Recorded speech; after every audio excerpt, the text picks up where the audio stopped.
Powered by the Inside the Birds podcast. Now, live from inside the Matt Black Kia Studios, it's Football at 4. And Football at 4 is powered by the Inside the Birds podcast. It's brought to you by PropSwap, America's sports betting marketplace. Sell your sports bets, take your profit. Find out how. Go to PropSwap.com. Download the PropSwap app today. Football at 4. That means we're 9 days away from the NFL Draft. Plenty of draft conversation to have with Andrew DiCecco from InsideTheBirds.com. And he joins me right now here on the Sports Bash on 97.3 ESPN. Welcome back, Andrew. What's good, man? Hey, Mike. What's going on? How are you? All right. I'm doing good. Before we get into some nuts and bolts here, do you have any interest or did you watch any of the USFL this weekend? I did not. And from what I've gathered, it's sort of been a mixed bag as far as the product quality and just the overall play. So have you seen it? Did you get a chance to check it out? I watched a little bit. I mean, I'm not one of those people that is like, I mean, football's on. I turned it on between like games of the NBA playoffs when there was like some slow moments here or there. I wouldn't say the gameplay is great, but like I said, there's football on my TV. I just kind of put it up there as background noise on the weekend. You know what I mean? Yeah, I mean, I know Rashard Davis is in the league. He's a former Eagle. He had a Super Bowl ring. He was a member of the practice squad, and I'm a big football junkie. I just spent some time with family this weekend, so it wasn't necessarily at the forefront of my mind to check it out. But I'll give it. I'm going to definitely give it a watch. Yeah, I mean, the ratings were pretty good. The first day of the USFL, I mean, they did 3 million viewers on that first game and 2.1 million on the game on NBC. So they had a pretty good weekend for the first weekend. Now, that typically will drop a little bit in two, but if you're getting 3 million people watching these games, like the AAF was getting about 1.5. I don't know. I don't know that spring football or especially this USFL product has staying power, but people, it shows they love their football, man. Yeah, absolutely. I'm not really surprised by the ratings thus far. We'll see if it can continue on through and if they're able to have, some sustained success. But I mean, I'm not surprised because everybody loves their football, and any chance you can get it, people are going to definitely absorb it. Yeah, Clayton Thorson, by the way, was the Houston Gamblers quarterback in the game I was watching. Luis Perez was one of the There's 3 former Eagle quarterbacks. Kyle Laletta is the other one that are playing in the league right now. But Clayton Thorson was the one that I got stuck watching the other day. So that kind of tells you the level of quarterback I'm seeing.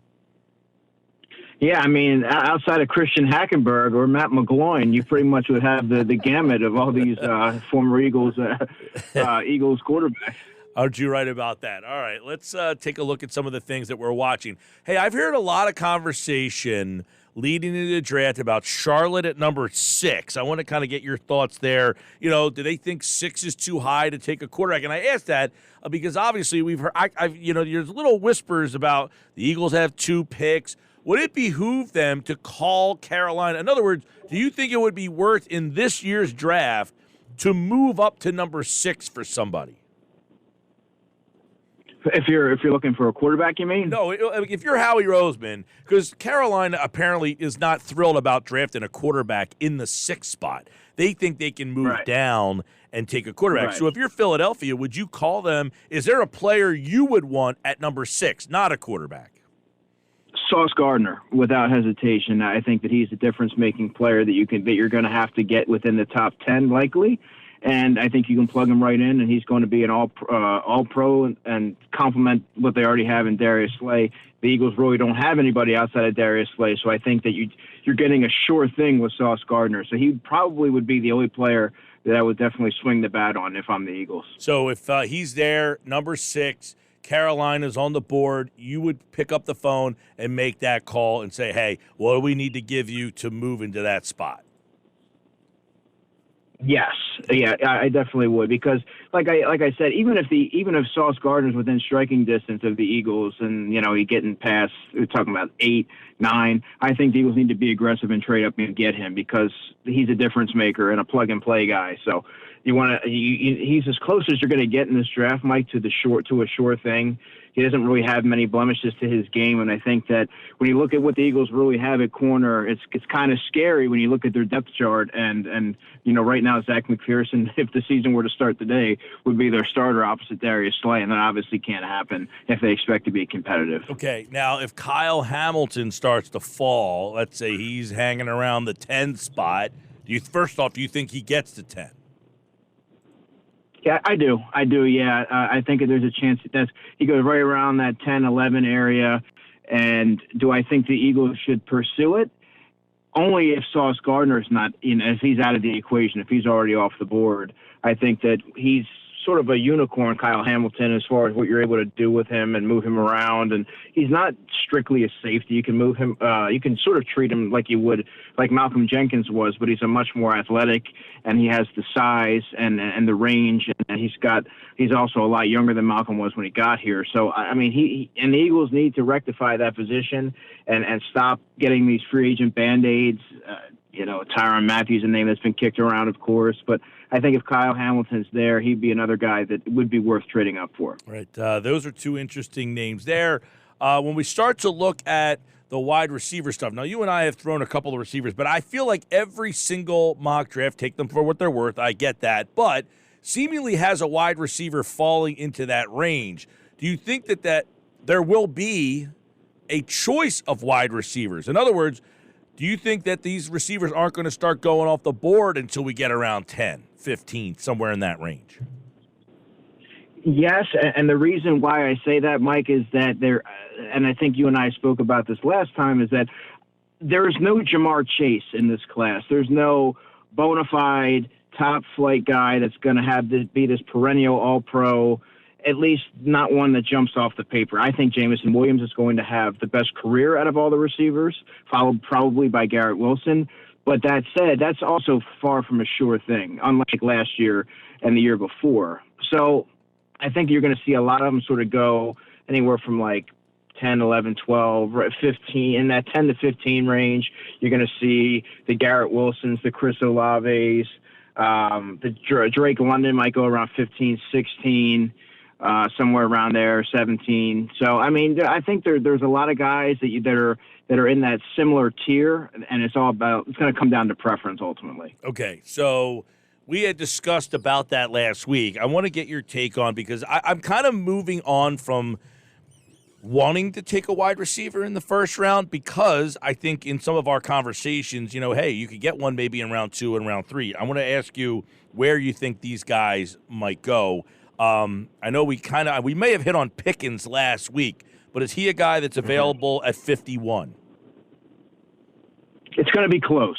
I think he goes probably anywhere from like 42 to 50, the 40 to 51 range. I don't think he gets past the Eagles if he's there at 51, but I think early day 2 is when you're going to see him generate some interest and become a realistic possibility for a lot of teams. Right. The talent's too great to pass up. There's obviously just the question mark there with the knee. If it wasn't for that, he's a first-round pick. 6'3", 200 pounds, didn't play a lot, was injured at Georgia.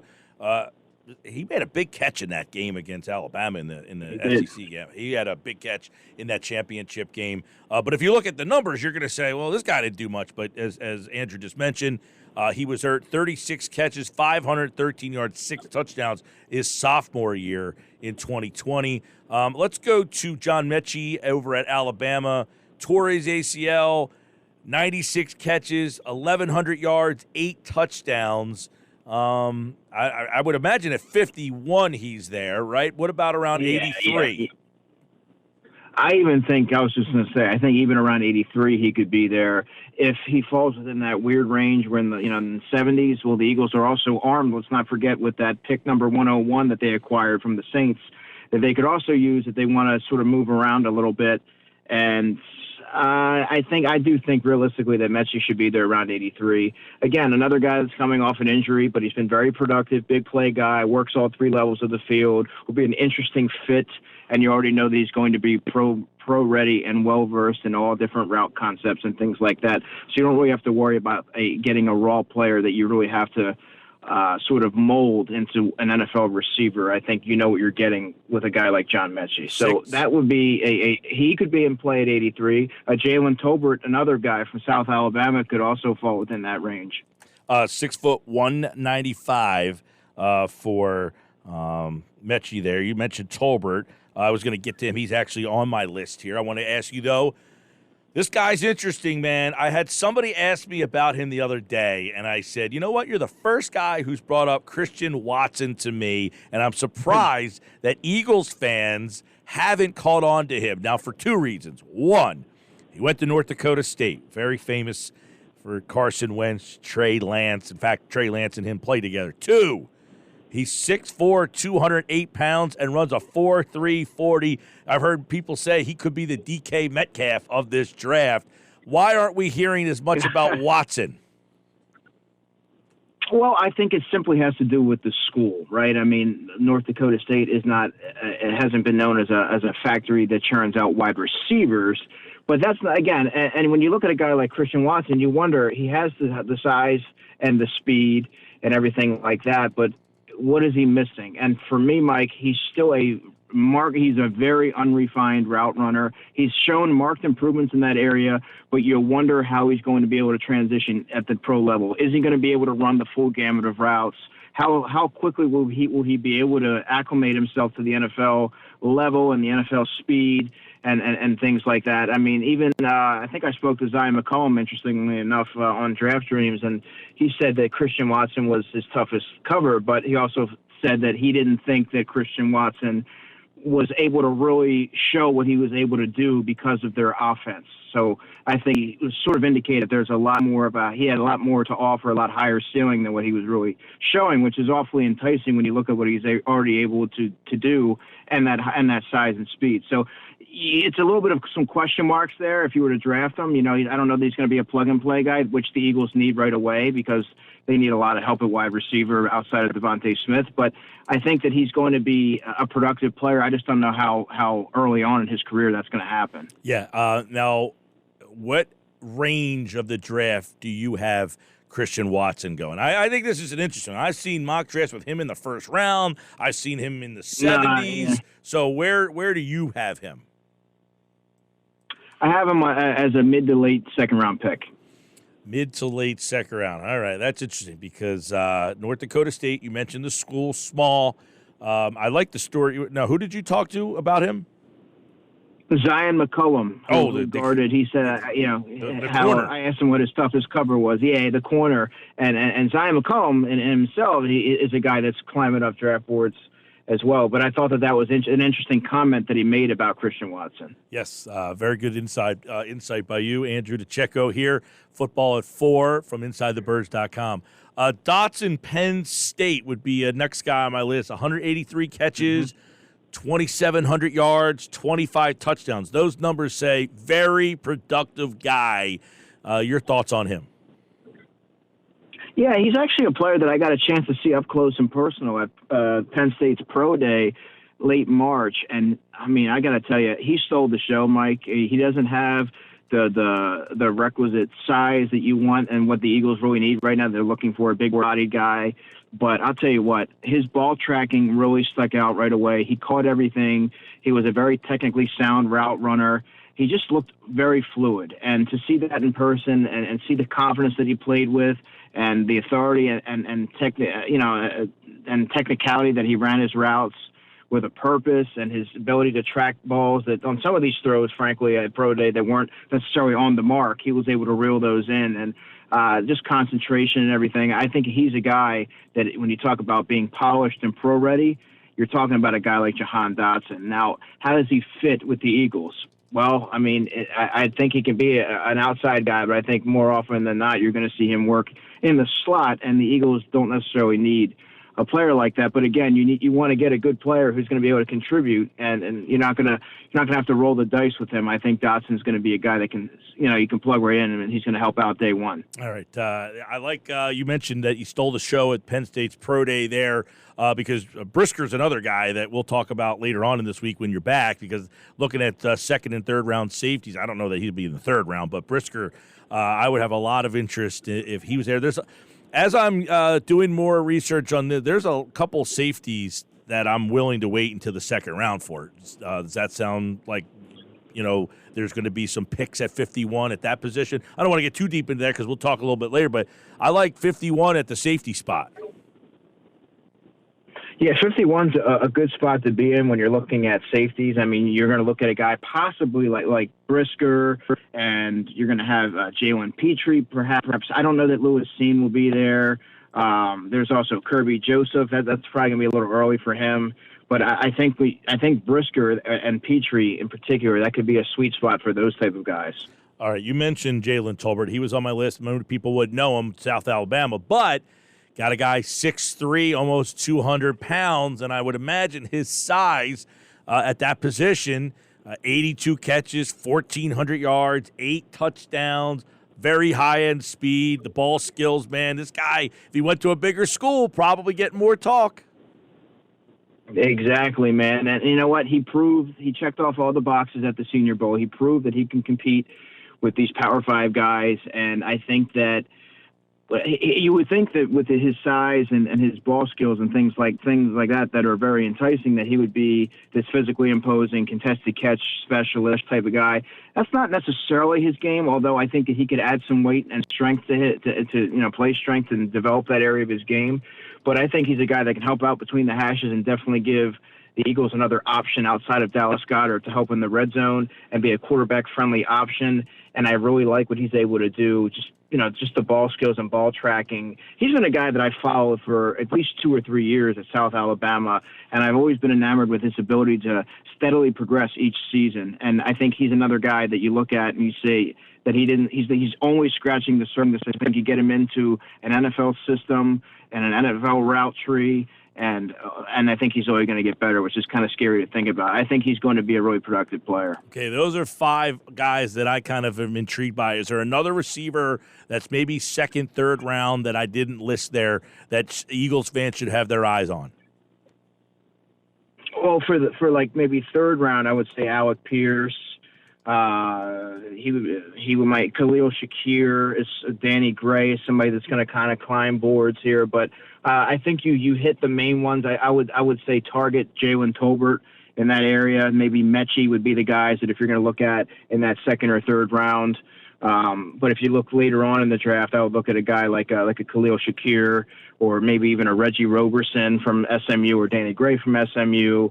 So those are just some of the guys, and then there's some really deep sleepers that you look at in the 6th, 7th round. I mean, it's a pretty deep draft for receivers, Mike. It's just a matter of your needs, what type of body type, and how urgent do you need these guys to play, because the Eagles aren't going to be able to afford to wait that long to add to the position. They're unfortunately going to they position themselves to have to address it, in the first, second round. All right. Well, that was quick. 20 minutes in the books. We just ripped through a bunch of guys. We'll do it again later on this week. I can't wait for this draft, because I think with 5 picks in the top 101, you're looking at a very possibly franchise-altering type of night, right? You get 5 picks in the top 101. And I think, what did Sal Powell tell us earlier today? The Eagles have 3 where are my notes of what he said earlier today? But 3, I think he said they have, what? Oh, man, where did I write that down? Something about the next 3 years in the top 3 rounds. I think they have 13 picks in the top 3 rounds over the next 3 years. That's the most in football, next to Houston. There it is. 13 in the first 3 over the next 3 years. They are set up to really change the franchise trajectory pretty quickly. Yeah, they're going to certainly have the ammo, Mike, but now they need to land these picks and get them right, because that could also have them trending in the wrong direction if they whiff. So it all comes down to their scouting department and how diligent they are, and hitting on a lot of these guys in order to make start to get the franchise going in the right direction. Sure do. And it seems, Andrew, that over the last 2 years or so, they have started to hit on some of these guys. The last couple drafts, we are starting to see some fruit from the labor there, guys who are helping out. So hopefully they can keep that trend going. You can't have the Jalen Reagors and the J.J. Arcega-Whiteside, those standout misses. You got to fix those misses. And with 5 picks in the top 101, 10 overall this year, the NFL Draft 9 days away. Andrew DiCecco, Football at 4 from InsideTheBirds.com. Andrew, thanks, bud. You got it, man. Talk soon. All right, he'll be back on Thursday as we will take a look at guys in that second-round area, third-round area. They do have 5 picks in the first 3 rounds. So we got to dig a little deeper. Throw some names your way to keep an eye on draft night. Guys that Andrew likes, guys that I like.